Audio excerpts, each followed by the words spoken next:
But this did not do well at all. Esteban turned vaguely and walked away from her. When he had gone about 20 paces, he stopped and stared down a side street, like a dog who wants to go away, but is reluctant to offend its master who calls him back. That was all they could get out of him. When the fearful procession passed through the city with its black hoods and masks, the candles in broad daylight, its display, heaped up skulls, and its terrifying psalms, Esteban followed it in the parallel streets, catching glimpses of it from a distance like a savage. All Lima was interested in the separation of the brothers. Housewives whispered together sympathetically about it as they unfurled their carpets from their balconies. The men in the wine shops, alluding to it, shook their heads and smoked in silence for a while. Travelers from the interior told seeing Esteban as he strayed with eyes like coals along the dried-up beds of rivers, or through the great ruins of the old race, a herder of llamas had come upon to standing at the hilltop, asleep or dazed, wet with dew under the stars. Some fishermen surprised him, swimming far out from the shore. From time to time, he would find work to do.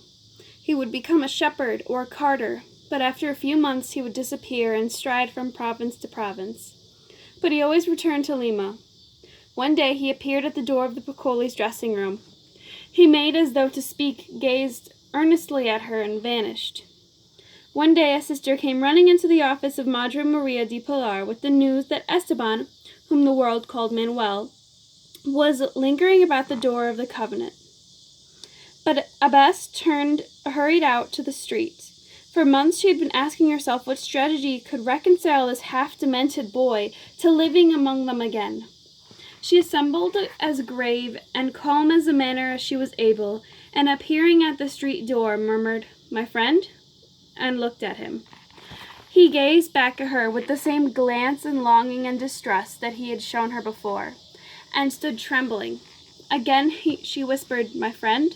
and moved a step forward. Suddenly Esteban breaking into a run and disappeared. Madre Maria de Pilar rushed stumbling back to her desk and fell upon her knees, exclaiming angrily, "I have prayed for wisdom. You have given me none. You have chosen not to give me the best, at least grace. I am a mere scrubber of floors." But during the penance she said herself, for this impudence, thought came to her, to send for Captain Alvarado. 3 weeks later, she had a 10-minute conversation with him, and the next day he started to Cusco, where it was said that Esteban was doing some copying for the university. There was this during a strange noble figure in Peru during these years. Captain Alvarado was the traveler. He blackened, curled by all weathers. He stood in the square with his feet apart, as though they were planted on a shifting deck.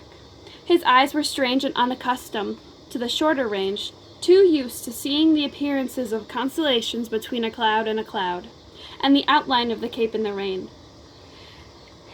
His reticence was sufficiently explained for most of us by his voyages, but the Marquesa de Montemayor had other lights on the matter. "Captain Alvarado is bringing you this letter. In person," she wrote to her daughter. "Introduce him to some of our geographers, my treasure, though it may make him uncomfortable, for he is the diamond of sincerity. They will never again see anyone who has traveled so far. Last night he described to me some of his voyages. Imagine him pushing his prow through the sea of weeds, staring up to a cloud like a fish like a grasshopper in June, or sailing between islands of ice. Oh, he has been to China and up the rivers of Africa, but he is not merely an adventurer, and he seems to take no pride in discovering new places, nor is he a mere merchant." One day I asked him narrowly why he lived so, and why he avoided my question. I found out from my laundress what I think the reason of his wandering. My child, he had a child. My daughter, he had a daughter. She was just old enough to cook a holiday meal and do little sewing for him. In those days he merely sailed between Mexico and Peru, and hundreds of times she waved to him farewell or welcome. We have no way of knowing whether she was more beautiful or intelligent than the thousands of other girls that lived about him. But she was his. I suppose it seems ignoble to you that a great oak of a man should go about the world like a blind man about an empty house, merely because the chit of a child has been withdrawn from it. No, no, you cannot understand this, my adored one, but I understand, and grow pale. Last night he sat with me and talked of her. He laid his cheek against his hand, looking into the fire. He said, "It sometimes seems to me that she is away upon a voyage, and that I shall see her again. It seems to me that she is in England. You will laugh at me, but I think it goes about the hemispheres, and think that pass the time between now and his old age." The brothers had always entertained a great respect for Captain Alvarado. He had worked for them for a short time, and the silence of the three had made them a little kernel of sense into the world of boasting, self-excuse, and rhetoric. So now, when the great traveler came into the dark kitchen where Esteban was eating, the boy drew his chair further into the shadow. But at a distance, he was glad. The captain gave no sign of recognizing or even seeing him until he had finished his meal. Esteban finished long before, but not wishing to be spoken to. Waited until the captain should have left the cave. At last the captain walked over to him and said, "You are Esteban or Manuel? You helped me once with some unloading. I am Captain Alvarado." "Yes," said Esteban. "How are you?" Esteban muttered something. "I'm looking for some strong fellows to go on my next trip with me." Pause. "Would you like to come?" Longer pause. "England and Russia. Hard work, good wages. A long way from Peru. Well..." Apparently Esteban had not been listening. He sat with his eyes on the table. At last the captain raised his voice as to a deaf person. "I said, do you want to go with me on my next trip?" "Yes, I'll go," answered Esteban suddenly. "Fine, that's fine. I want your brother too, of course." "No." "What's the matter? Wouldn't he be willing to come?" Esteban mumbled something, looking away. Then half raising, he said, "I have to go now. I got to see someone about something." "Let me see your brother myself. Where is he?" "Dead," said Esteban. "Oh, I didn't know. I'm sorry." "Yes," said Esteban. "I got to go." Which are you? What is your name?" "Esteban." "When did Manuel die?" "Oh, just a few weeks." He hit his knee against something, and "just a few weeks ago." They both kept their eyes on the floor. "How old are you, Esteban?" 22. "Well, that's settled then. You're coming with me." "Yes." "You may not be used to the cold." "Yeah, I'm used to it. I've got to go now. I've got to go into the city and see somebody about something." "Well, Esteban, come back here for supper and we'll talk about the trip. Come back and have some wine with me. See? You will?" "Yes, I will. Go with God. Go with God." They had supper together, and it was arranged that they were to start for Lima the next morning. The captain got him very drunk. At first they poured and drank in silence. Then the captain began to talk about ships and their courses. He asked Esteban questions about tackle and about guide stars.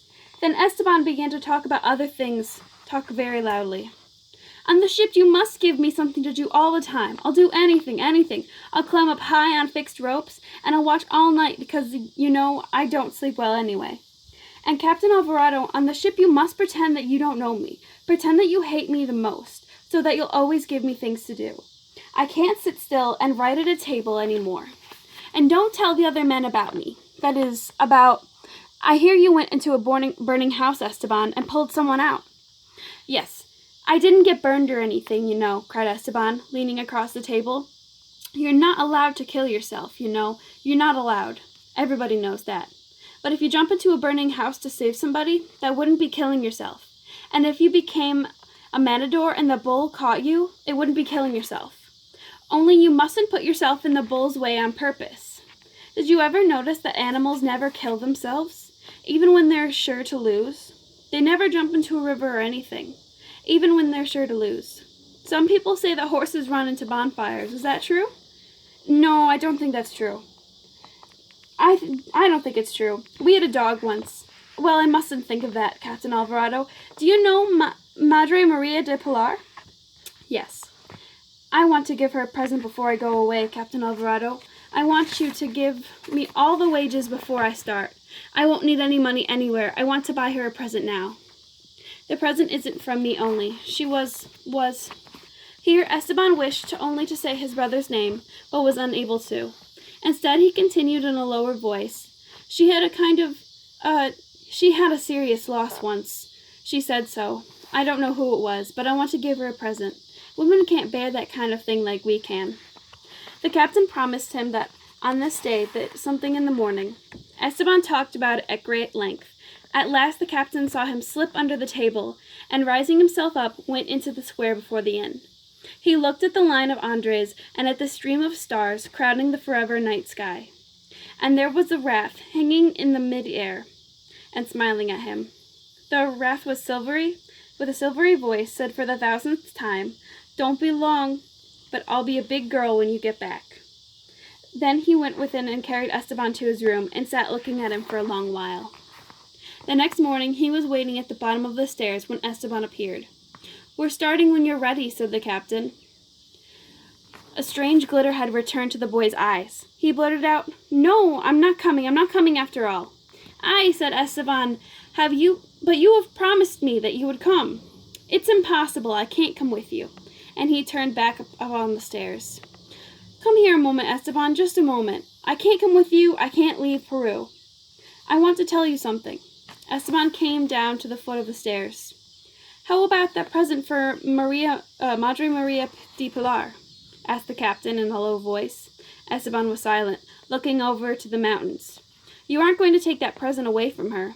It might mean a lot to her, you know." "All right," murmured Esteban, as though much impressed. "Yes, besides the ocean's better than Peru. You know, Lima and Cusco on the road, you have nothing more to know about them. You see, it's the oceans you want. Besides, on a boat, you'll have something to do every minute. I'll see to that. Go and get your things, and we'll start." Esteban was trying to make a decision. It had always been Manuel who had made the decisions, and even Manuel who had never been forced to make it as great as this one. Esteban went slowly up the stairs, and Captain waited for him, and waited so long that presently he ventured halfway up the stairs and listened. At first there was silence. Then there was a series of noises that his imagination was able to identify at once. Esteban had scraped away the plaster about the beam and was adjusting a rope about it. The captain stood up the stairs, trembling. "Perhaps it's best," he said to himself. "Perhaps I should leave him alone. Perhaps it's the only thing possible for him. Perhaps." Then on hearing of the sound, he flung himself against the door, fell into the room, and caught by the boy. "Go away!" cried Esteban. "Let me be! Don't come in now!" Esteban fell face forward on the floor. "I'm alone, alone," he cried. The captain stood above him, his great plain face rigid and gray with the pain. It was his own old hours he was relieving. He was the awkwardest speaker in the world, apart from the lore of the sea, but there were times when it required high courage to speak the banal. He could not be sure that the figure on the floor was listening, but he said, "We do what we can. We push on, Esteban, as best we can. It isn't for long, you know. Time keeps going by. You'll be surprised by the time passes." They start for Lima. When they reached the bridge of San Luis Rey, the captain descended onto the stream below in order to supervise the passage of some merchandise. But Esteban crossed the bridge and fell with it.